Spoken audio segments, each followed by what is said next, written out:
Rome, I was looking out online. I like to buy bicycles and stuff. Yeah, And I go saw ahead. this bicycle that was from 1940.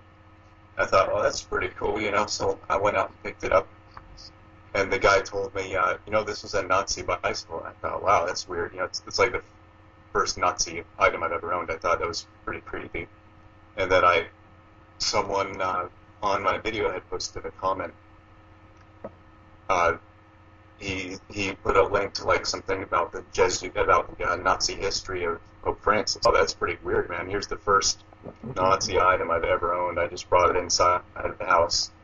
And then here's this link to this thing about the Nazi history of Pope Francis in Argentina. I hadn't looked up one single thing on Pope Francis's history since the conclave. So I just thought pretty interesting. You know anything about the Nazi connection?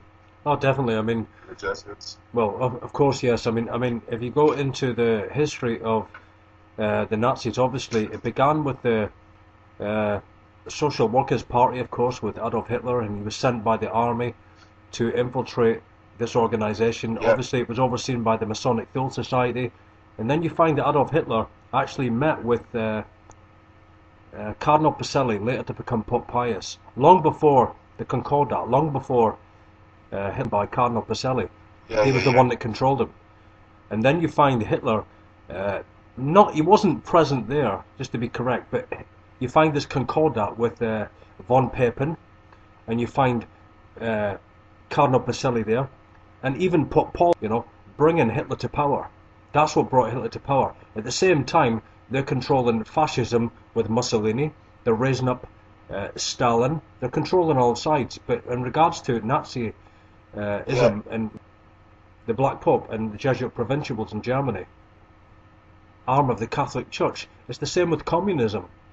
They're just, what it is, what they do is, just to clarify it, and I was saying this about an hour ago, is if you read the Jesuit Oath, they create revolutions, they create wars, and then what they do is they position their Jesuit confront, controlling all sides. For instance, in America, you had FDR. In Britain, under the Crown Order of the Garter, you had Churchill. You had was under, communism, Leninism, the whole Marxism thing. What the Jesuits do, they're openly opposed. They're openly opposed, but secretly working together at the top. They're tied together under the power of the Jesuit provincials. So they're controlled by the Black Pope, but they're actually openly opposed, and that's what happens. Sorry, go on, Jeremy. Oh, sorry. No, go on. Do you know much about Pope Francis's history and the dirty wars of Argentina? Not a great deal. I haven't went into that a great deal. This is what I do know. I do know that he did control Buenos Aires, Argentina. In fact, he was the Jesuit provincial that controlled the whole of South America. He really did. He controlled the president, the government, everything. The nation has Jesuit provinces, or what's otherwise known by Jesuit assistances. They have geographically organized the earth into a world government, which is Jesuit assistances, and that's how they work. So every every president will have a Jesuit provincial that will be their confessor. That's how it works. But Pope Francis, he was elected, obviously, in March, but actually if you look at the number 13, I know I've gone into that a lot, I won't go into it now, but it's very clear that he was elected on the 13th of the 3rd, 2013, and then last month on the 34th, Church of the Jesuit, and Adolfo Nicholas Pachin, who's supposed to be officially the Black Pope, is standing before him, subordinate, dressed as an ordinary provincial. But this number 13 is very important, because it's actually the Revelation 13, it describes that, but it's also the number of rebellion. But they do this, that's the way they work. Loyola states that they must all work in harmony. So you have the Black Pope resign, as I've said, you guys will know all this, I've said it before, but I'll just say it again. You have Hans Kulmbach resign, is the Jesuit General. In 2008 he positioned himself under the Pachin, and then in March we had Pope Benedict resign as the Pope, the White Pope, but then we have another White Pope positioned who is actually the Black Pope. He's the Jesuit General. And in 1953, Bergoglio, he's been working with the High Jesuit Council from the Church of the Jesuit for decades. And what year did you say? 1953.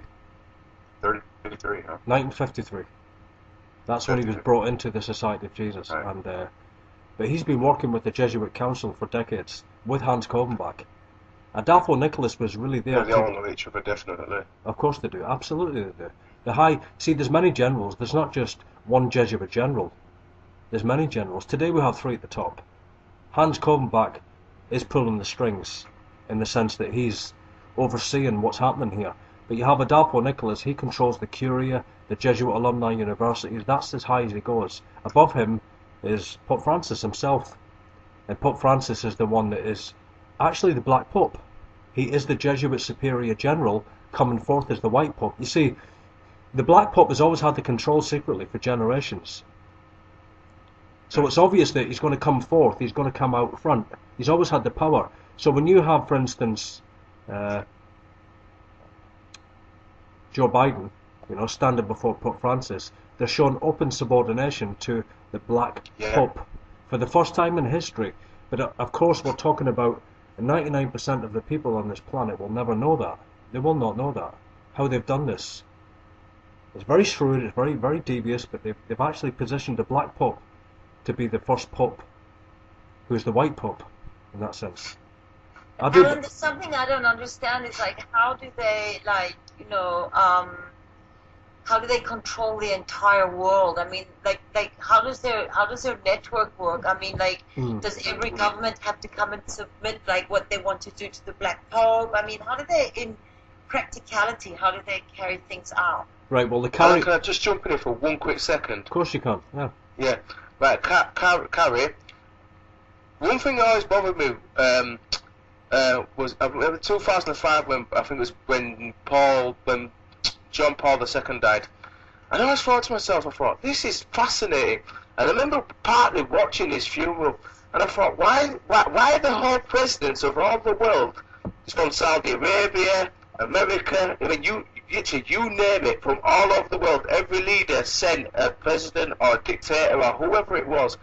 And I just think, that's what made me realize. I thought, hang on a minute, that's odd for a religious man that every world leader has come to his funeral.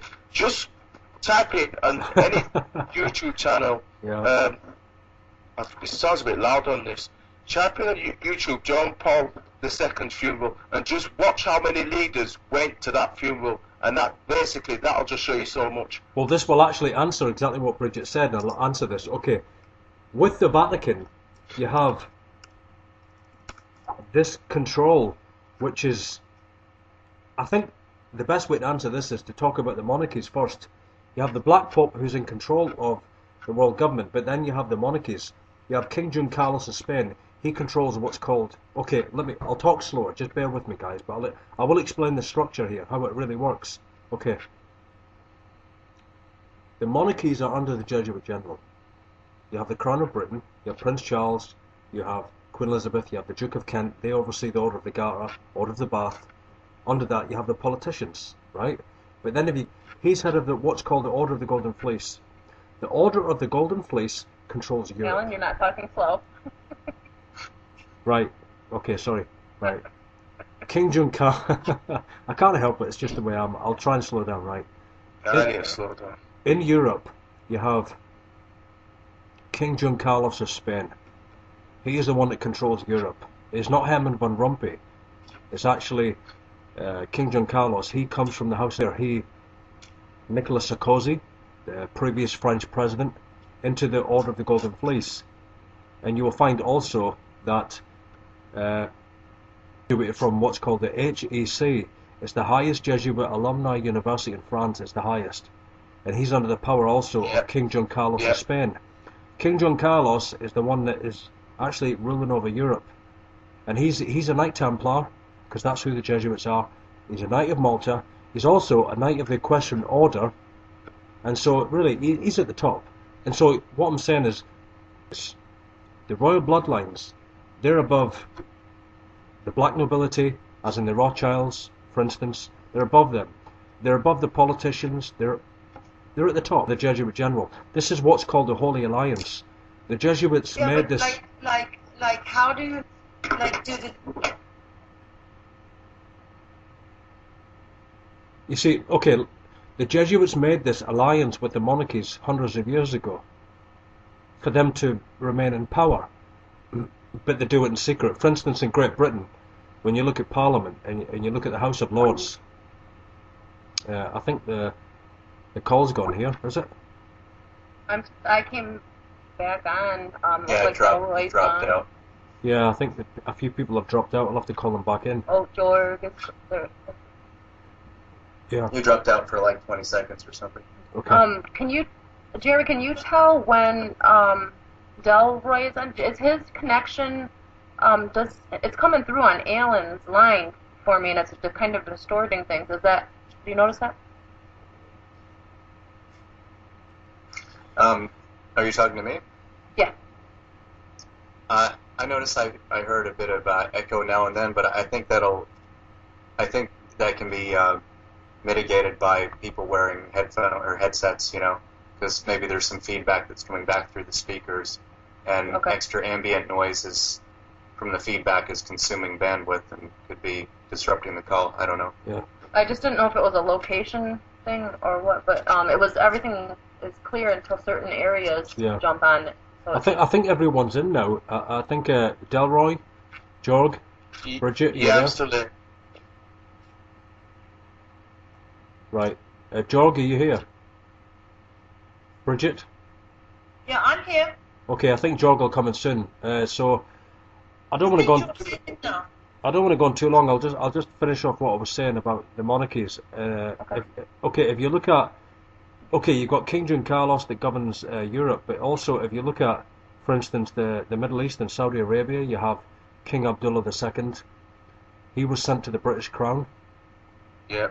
And from there, he went to Jesuit Georgetown University Law School, and he graduated from there. Why is it that a Muslim Saudi Arabian king goes to Jesuit Georgetown? Why is that? It's because that's who he answers to. That's who controls him. And the CIA obviously control Jordan. They control all of these regions. And so there is this international network, and you have 4 levels to this. You have the Black Pope, you have the provincials, you have the monarchies, and then you have the Vatican Knights. But how do they do it on like practical day-to-day level? I mean, do the governments have to submit their protocols to the Vatican, or do the Vatican tell them what they expect them to do? I mean, it actually comes from the top down, Bridget. Yeah, it's top down. It's the top down. In order to be a president, you have to come from a Jesuit university, or you have to be a Vatican Knight. That's the way it works. But is it the Black Pope is defining a strategy? Okay, let me explain. Like New World Order strategy, like with I know that the Council of Foreign Relations and the United Nations are like they have the New World Order strategy, right? But yes, but worked out behind closed doors, I suppose, and then sort of filtered down.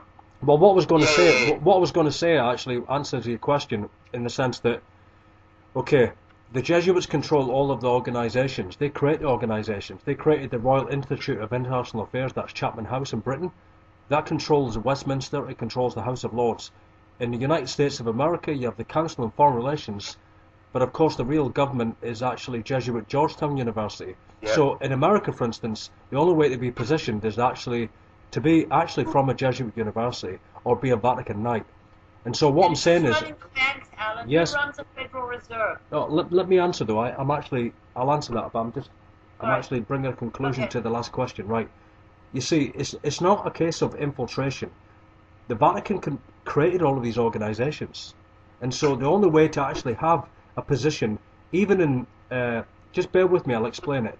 Even, for instance, you have the FBI, you have the CIA, you have Homeland Security, you have NSA, right? They're the 4 major international groups in the intelligence community in America. Now, in order to be actually overseeing those organisations, you have to be from a Jesuit university. It could be Marquis, it could be Xavier in America, there's 10 of them, it could be Fordham, it could be Georgetown or Notre Dame. But you'll find that even Clinton and Hillary Clinton's, Joe Biden, Reagan, Cheney, they all actually come from Jesuit universities. That can be proven. And so they answer to the Jesuit provincials that control them at the top. They're above them. They control. So what we have in America is a government that's controlled by the Vatican. It's the same in every nation. That's why if you look at Europe itself, you have Herman van Rompuy, you have Barroso, who's the chairman of the European